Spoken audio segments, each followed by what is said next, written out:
Good morning, my name is Josh from CyclonesOZ, and today another detailed forecast update coming your way, this one for November 16th, 2024. Today we're going to be recapping on those dangerous severe thunderstorms that occurred across interior parts of central Queensland overnight.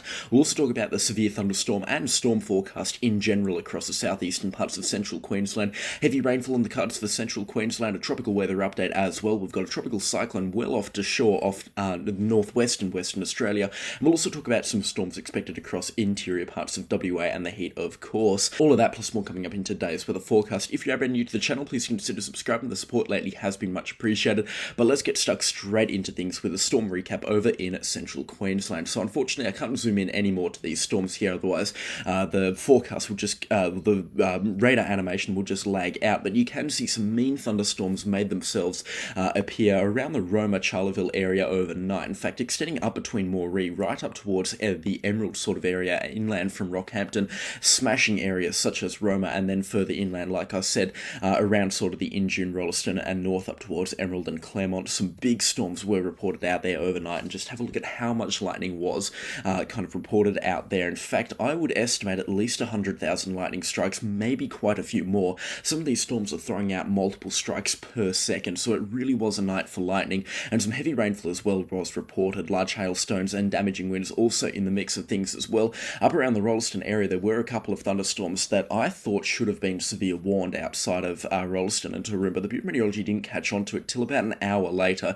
So these storms definitely did also catch a few people off guard as well, which was unfortunate. The Bureau of Meteorology could have done a better job with warning a couple of these severe thunderstorms out there, but they really did take pretty much everyone by surprise. The forecast didn't do a great job at picking up on them either, so the Bureau of Meteorology was right in not looking for them over this part of central Queensland overnight. Into the southeast as well, some good storms around the Brisbane area, the rainfall continuing to pile on as well into the Moreton Bay and then up towards Maroochydore and into the southern parts of the Sunshine Coast this morning. You can see it here on the latest radar imagery or satellite imagery. You can see some tall clouds and some lightning currently being piled ashore into the northern suburbs of Brisbane between sort of Redcliffe and Maroochydore. Overnight as well, a good storm blowing through the inland parts of the Gold Coast into the Gold Coast hinterland. Some good rainfall totals were reported out there as well, up towards 30 or 40 millimetres. And we also can't forget about the great rainfall that was reported further up the central Queensland coastline. In fact, the big communities such as Rockhampton and Gladstone unfortunately missed out on the rainfall, but some locations around the towns adjacent to especially Rockhampton, Agnes Water, Gladstone and Bundaberg, some of them were picking up 80 or 90 millimetres overnight from these thunderstorms. So for a few lucky towns and a few lucky places of countryside in the central coastline areas of Queensland picked up some very good rainfall overnight, which was fantastic news to see, and I'm very happy for those people. It's much needed rainfall and the first decent rainfall that they've had in about 3, maybe 4 months at this time, with more now on the cards as well, which is once again fantastic news. So I'll break that down for you in just a few moments. Now, looking forward to today, there's nothing in the way of crazy severe thunderstorms expected across any location of Queensland. A few storms are expected to fire up around the Charleville and Injune area, just further inland out in this sort of area through here, powered by the warm temperatures that are expected to make themselves at home across interior parts of Queensland today. In fact, up towards 42 in Windora, so very warm indeed. Along the Queensland coastline, a few showers and a couple of storms expected here and there, especially into the northern suburbs of the Brisbane metro area. A couple of showers and storms there, and by around midday, a few showers and storms also expected to extend down to the Gold Coast, but they will be pretty hit and miss. Rainfall will be very hit and miss today throughout parts of southeastern Queensland. The Bureau of Meteorology expecting between 0 and 10 millimetres for Brisbane. I reckon it's going to be on the lower side for the majority of locations, but for some select stations, they could pick up substantially more rainfall than that 10 millimetres. We will just have to wait and see. Further up the Sunshine Coast as well, a few showers and storms expected, and even into central Queensland as well, we could be seeing a few showers and storms up towards Rockhampton and Ogmore later on tonight. A few severe ones inland towards Tambo and Jericho later on tonight into very early tomorrow morning, but they don't look too likely at this time. Now, tomorrow's going to be a bit more of a calmer day across Queensland in terms of thunderstorms. A few ones expected much inland out towards Windora and then Birdsville, even a couple of storms expected down there, and then into interior parts of New South Wales, extending down to the Australian Capital Territory and into southeastern Victoria. A few powerful severe thunderstorms are expected down there for tomorrow.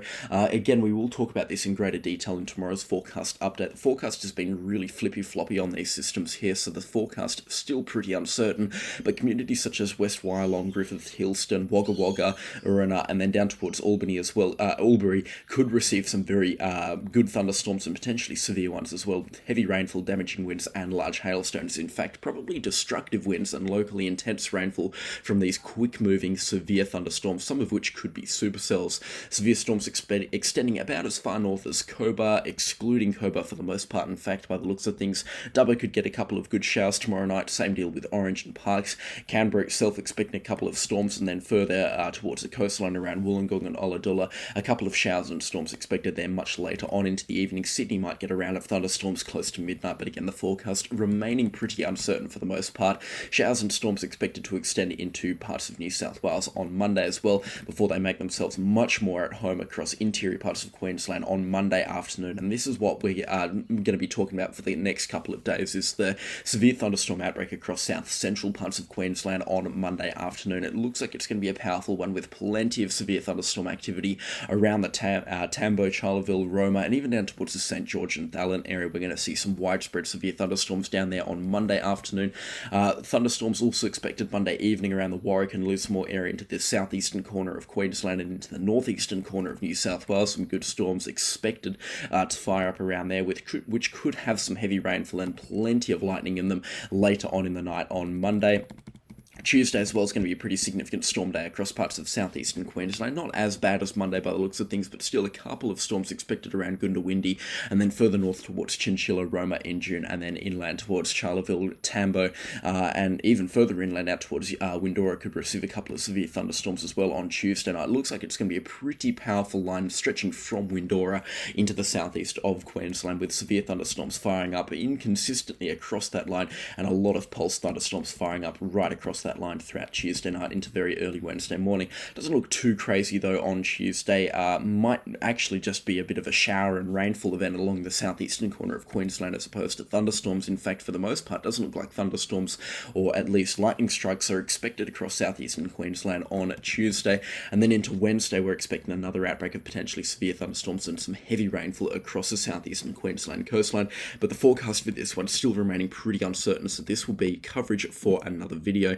Rainfall and storms clearing out on Thursday and Friday, and in fact really nothing expected in the way of severe weather throughout Thursday and Friday into the southeast of Queensland. And as a matter of fact, right through the weekend into very early next fortnight, we're going to be seeing very little thunderstorm and rainfall activity across Queensland's southeast as well. So they might have a week-long period without storms, which I would imagine quite a few people are looking forward to, just considering how busy the storm and weather scene has been over the last couple of weeks across southeastern parts of Queensland. Now, especially on Tuesday and Wednesday, this rainfall accumulation stuff is going to add up pretty quickly across parts of southeastern Queensland.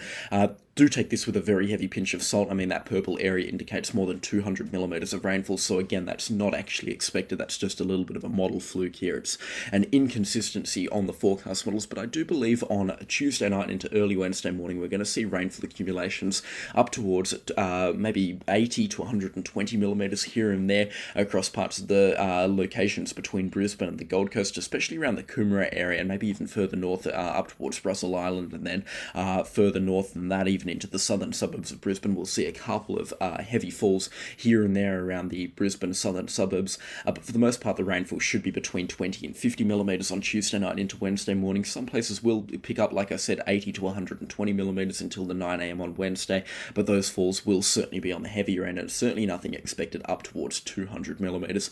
That is quite bullish indeed across the southeastern part of Queensland. For this time of the year though, that rainfall really isn't much. I mean, that's stock standard stuff. 120 millimeters can fall in an hour and a half across a lot of locations in southeastern Queensland, and in fact more than that is possible from just thunderstorms alone, but still something that I thought was definitely worth talking about, given the heads up for the residents of southeastern Queensland on Tuesday night and into Wednesday morning.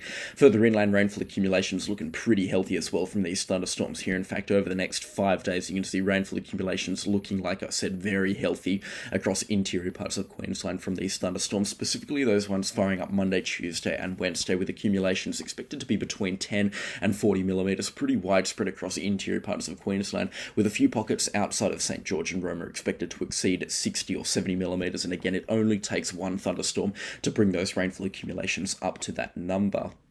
Now, just before we talk about something a little bit more tropical, I would like to talk about the rainfall expected to extend across the central Queensland coastline, because this looks like a pretty decent forecast here. This forecast not only makes sense, but it's also a very good forecast for these parts of Queensland, which do desperately need the rainfall. So let's break this down for you right now. In terms of the majority of this rainfall, it's going to be falling from about Tuesday onwards. You can see it here on this forecast here, with rainfall accumulations expected to be quite high across the central coast of Queensland from Tuesday onwards. So let's break down what that means for the central coast of Queensland right now, and for locations between Ogmore up towards Cairns. This is certainly something worth watching. So take a look at this. You can see the rainfall and the showers begin to pipe up from an onshore flow from about Wednesday mid-morning into the early afternoon hours. These showers will be few and far between, and for the most part light to moderate, just that pesky stuff with a bit of wind. It's going to keep those temperatures quite cool across the central coast of Queensland, and just really prevent people from enjoying the nice weather that they receive at this time of the year. For the most part, they're just going to be annoying on Wednesday before the showers and storms really do pick up throughout Wednesday afternoon and evening, and some heavy falls are expected around Hamilton Island, and then between Mackay and Bowen, some heavy falls possible there on Wednesday night into Thursday morning. Thursday morning is the real heavy rainfall is going to pipe up, especially for locations between Townsville and Mackay. We're expecting this onshore flow and this series of thunderstorms tied to a low pressure system deeper into the Coral Sea to really bring some proper rainfall through Thursday morning and into early Thursday afternoon for this part of the central Queensland coastline. It doesn't look like Townsville's going to pick up any meaningful rainfall either from this weather event, only about 25 to 30 millimetres unfortunately, but for Bowen and Mackay, and especially around the Whitsundays and Hamilton Island, Proserpine, for example, we're going to see some very heavy rainfall there throughout Thursday and then into early Friday morning. Those heavy falls from thunderstorms also really do pipe up, convectively speaking, on Thursday afternoon, and then through Friday morning we're expecting some heavy falls associated with thunderstorms to extend further north up towards Innisfail and Cairns, and hopefully penetrating out into the Atherton Tablelands, but I wouldn't get your hopes up right now for some good rainfall on Friday. It's possible, but not overly likely. Showers and storms easing off through Saturday, and you can see showers do continue through Sunday and Monday, but they're not heavy, definitely not as heavy as what they're going to be on Thursday. Thursday looks like it's going to be a really wet day, that's for sure. So let's break down for you how much rainfall is expected day by day. So Wednesday, nothing crazy expected. A couple of drops of rainfall expected around Mackay. Hamilton Island should pick up around 20 millimetres on Wednesday, but it's Thursday where the real rainfall is going to fall, with locations expecting up to and maybe even above 100 millimetres. Bowen expecting between 50 and 80 millimetres. Further up the coast between 80 and 120 millimetres. Cardwell expecting around 50 millimetres. Mackay expecting between 10 and 50 millimetres. A pretty wide scope of uncertainty there, but they are on the outer edge of the rainfall area here. So again, the rainfall is a little bit of an uncertain take on the forecast. Rainfall easing off on Friday. Still some good falls possible around Mackay towards 25 millimetres or so. Cardwell expecting the same 25 millimetres.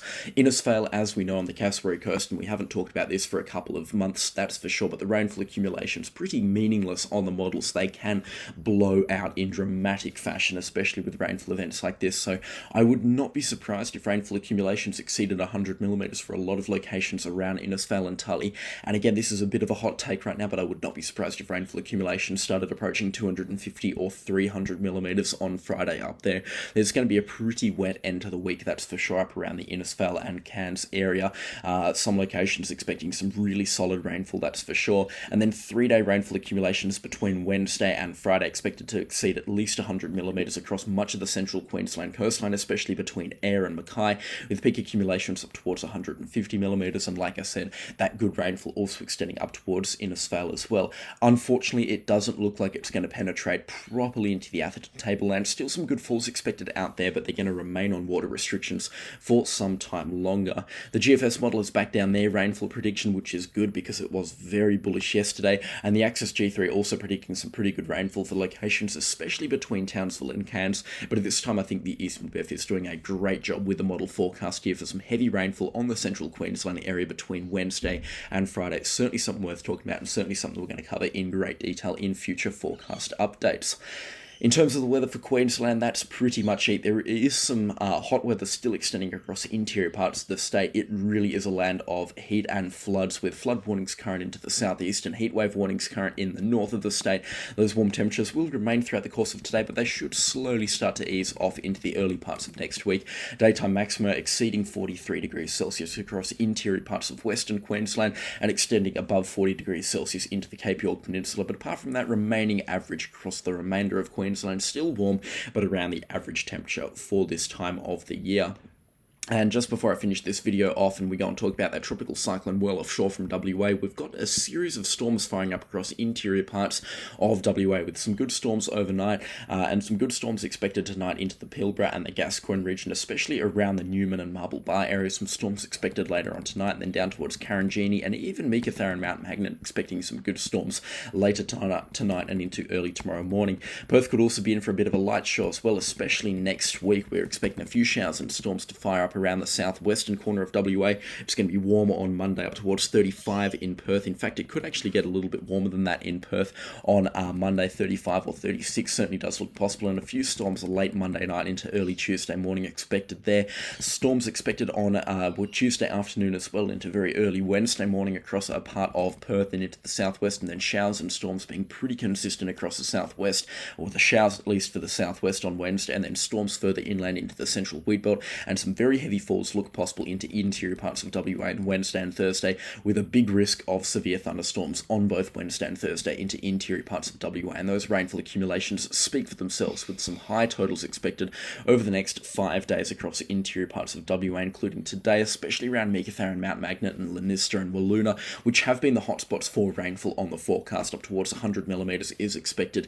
In short, if you're planning on travelling through interior parts of Western Australia, make sure you're planning a road on the hard top, because it looks like for the most part some of these roads are going to turn to slush and could be closed off across interior parts of WA, especially if they receive 80 to 100mm from thunderstorms. There's going to be a lot of water around throughout Wednesday and Thursday. So from about Thursday onwards, it looks like roads might have that risk of being closed off for periods of time across interior parts of WA. Of course, always consult main roads before you're heading around interior parts of WA, especially around this time of the year, and they'll have their latest and most up-to-date information about road closures. But again, it's certainly something worth keeping in the back of your head if you're travelling through interior parts of WA.